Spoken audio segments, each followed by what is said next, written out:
Hello, fellow readers, and welcome to the channel as I come at you with two books today for my review. And the first one that I want to talk just briefly about, kind of the warm up act, if you will, is Disturbed by Jennifer Janes. And in reading this, I was not familiar with this author, and as I was reading through it, decided to look a little bit more into Jennifer Janes and found out that in November of 2019, uh, died very tragically. And apparently, there's still some mystery surrounding that death that you can go into and look more about. But very tragic and very sad to hear that. In reading Disturbed, I have to say that within the first two chapters, I came to a pretty quick conclusion as to where the story was going. Very quickly, the story follows the main character, Chelsea, who, while in college, her and her two roommates are victims of a very violent assault where two of her roommates are murdered and she is left severely injured and on the brink of death herself before police arrive and are able to save her. And then we fast forward 5 years, and Chelsea is now moved away and she's starting to restart her life, and she's being helped along by her best friend that she's made since the tragedy. Her name is Elizabeth. And so Elizabeth is trying to help Chelsea cope with the after effects of the trauma and getting her life back on the road. And they never caught the character who was blamed for the murders, a character named Ethan. And the party that where these murders happened was also attended by Ethan's friend Boyd. Boyd leaves earlier in the evening because he has to go to work. And so 5 years later, Elizabeth and Chelsea are out and about. Elizabeth is trying to get her out of the house and find healthier ways to cope with her really kind of post traumatic stress syndrome, I would say. And while they're out, Chelsea comes face to face with Boyd, and they begin to reconnect. And so this is all very early in the book, so those are no major spoilers. And so, really, the story unfolds because at this 5 year mark, Chelsea believes that she's now seeing Ethan, who was the one who was charged with the murders. She feels that she begins to see him in different places and begins to feel that she's being stalked by Ethan. And so the rest of the story plays out. And one of the positives here, I think it does a fantastic job of exploring the ongoing effects of trauma. And so if anything under that umbrella sounds like it could be triggering for you, I would say don't read the book because it really goes into some strong detail and really dives deeply into Chelsea's trauma and just some of the ongoing anxiety and panic attacks and the effects of her ongoing trauma. And so just a little warning on that. So, as I said before, I really felt like I knew where this was going to go. And pretty much every chapter, starting, and that theory kind of held through.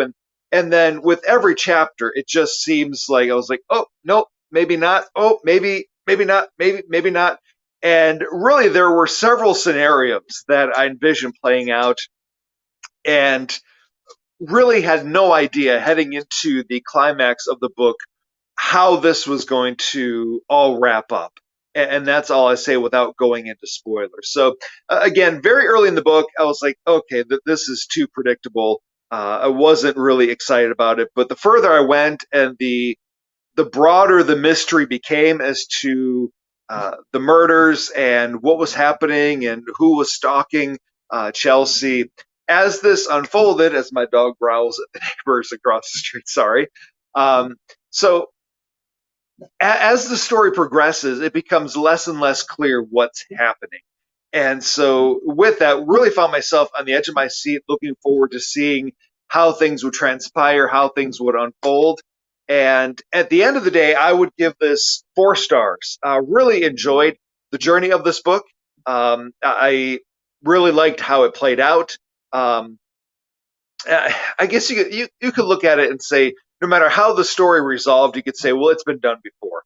So that's not giving anything away. But I was very satisfied with the ending. I really like what she did with the ending, and I would have loved to see a sequel to it, if not for Mrs. Jane's tragic death. And so, Disturbed by Jennifer Janes, really enjoyed it. After the second chapter, when I thought for sure I had it figured out, and then my theories started falling apart, really found myself enjoying it and listened to the audiobook, and the narrator did a fantastic job.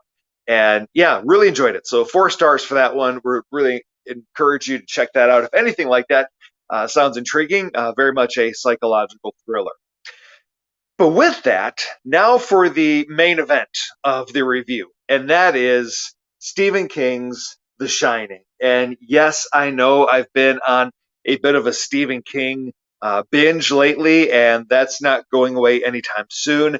I've been able to kind of have a pretty significant haul on Stephen King books thanks to some area thrift shops. So I've got a whole shelf of Stephen King books ready to go and ready to dive into those. So be looking for more of those coming up.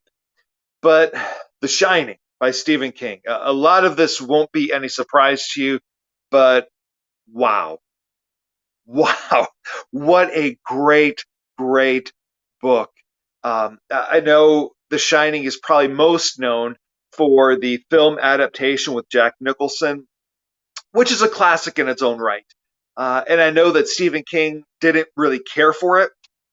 And honestly, every time I heard that or read about it, I was like, well, what could he possibly have against it? Now I know. Let's just put it out there. This, if you've seen the movie and haven't read the book, this is so much better. I can't even describe how much better this book is than the movie. And as I talked about with my Doctor Sleep review, in the Doctor Sleep movie, they tried to kind of appease the novel, but also fix some of the stuff that Stephen King didn't like about the Shining movie, and I think really took away from the Doctor Sleep film adaptation with Ewan McGregor. This book, along with Doctor Sleep, wow. Um, so again, if for some reason you don't know the story of The Shining, so our main character is Jack Torrance, who is married. He is about 30 years old, married. He is a teacher. He's a writer, and his wife and his 5-year-old son. He has the opportunity to be the winter caretaker at the Overlook Hotel. And the reason he desperately needs this job is because his past has caught up to him. He has a bit of a temper, but mixed into that was very severely alcoholic. And so all of that together really put him in some bad scenarios. And a friend pulled some strings and got him the job as the winter caretaker of the Overlook Hotel. And so they move in to this hotel that's going to be abandoned all winter long, really inaccessible because of how high up in the mountains it is and how much snowfall they get every winter. And what you have in this story is magnificent. Obviously, his 5-year-old son, Danny, has this special ability, which is referred to as the Shining, uh, in that he can basically read people's minds. He can see apparitions. So a lot of these abilities that he has that you're probably familiar with. And if you just watch the movie, it really comes across as a movie about essentially a father who loses his mind. Um, wow, this is so much. Jack Torrance in the movie, from scene one to the end, for me is unlikable. Now, Jack Nicholson does a phenomenal job portraying the character, but the character himself, unlikable from beginning to end. There's nothing about me that wants to root for Jack Torrance in the movie. This, however, wow. Again, obviously, no secret Stephen King knows how to write characters. And throughout this book, you see this battle within Jack Torrance. between his alcoholic past, his ongoing struggle with alcoholism, the kind of him being overtaken by the hotel and how that begins to warp him. But there's still this internal struggle that he wants to be the good husband and the good father that he swore he was going to be when he quit drinking. And so by the end of this, you know obviously what's going to happen to Jack Torrance if you've seen the movie or if you're familiar with the story at all. But wow, do you really hope against hope that maybe in the book things will turn out differently, because you really are drawn and have empathy for Jack Torrance and want to see him do the right thing, make the right decisions, overcome those internal demons. So, a well written character in Jack Torrance. Every character is written so well in this, and you really get a better sympathy for Danny and what he's going through, and what this shining ability is doing to him, and the fact that he knows all through the story that something really bad is going to happen, and everything is just going on, and there's not much he can do about it, and he knows where it's headed. He doesn't know who's going to do it, but in the movie, obviously you get the famous red rum thing, and in the novel, red rum is introduced like right away, and it's just this carrot that just dangles over top of Danny all through the story, and just so fantastically written. Again, if you have not read this book for whatever reason, I might be the last person who hasn't read it. I'm slow going, as I've said before. Never really give myself permission to read a lot of fiction, but this year have opened that up to just really begin to read a lot more fiction. And wow, am I glad that I made that decision. And I'm so glad I made the decision to read The Shining. 5 stars, easily in my top 10 books of all time. And for a Stephen King book, it's not all that ridiculous in length. So we got, what, 460 some pages.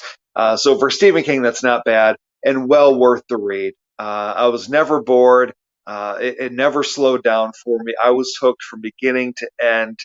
Outstanding book, outstanding story, outstanding characters. And with every Stephen King book I read, and I don't want to sound like I'm just I've drank the Kool-Aid of Stephen King, but Stephen King is a master when it comes to writing characters and telling a story. In terms of the horror aspect, obviously a horror novel.